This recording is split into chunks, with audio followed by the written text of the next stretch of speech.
Alessandro Tedesco, Coast to Coast, nuove iniziative in cantiere, ecco, ne parliamo meglio. Sì, come operatori della bicicletta e del cicloturismo in Sicilia non ci occupiamo solo della Sicilia, ma organizziamo anche tour in bici all'estero.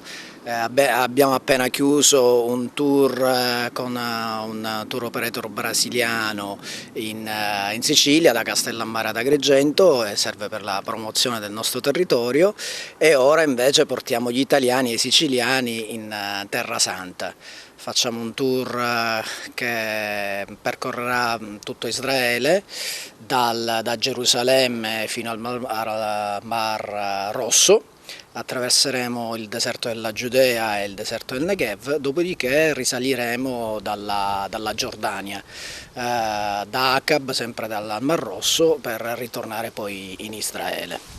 Tutto in bicicletta, ma non vi preoccupa, diciamo, il percorrere questi luoghi in questo momento particolarmente caldo, con questi venti di guerra che soffiano?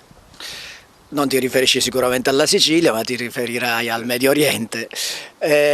No, non è un problema. Effettivamente lì è una situazione sempre calda, oserei dire, però è al nord, quindi al confine di Israele con la Siria e la Libia.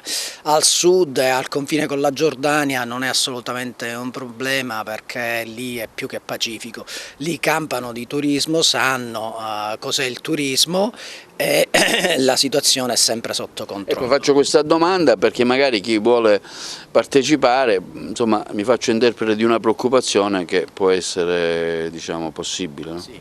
No, hai perfettamente ragione, però io ci sono stato più volte lì e ti posso assicurare che Tel Aviv, Gerusalemme e le zone a sud sono assolutamente sotto controllo e tranquillissime, è una zona veramente tranquilla. La Giordania poi è un posto veramente turistico, sono zone, ripeto, sono zone turistiche e sanno veramente come gestire la situazione. Quindi ecco, ultimo appello, chi vuole partecipare a questi tour con la bicicletta, ricordiamolo, che deve fare? Coast to Coast, coast2coast.it, noi la sede l'abbiamo qua ad Agrigento e organizziamo sia tour ed escursioni in Sicilia che all'estero.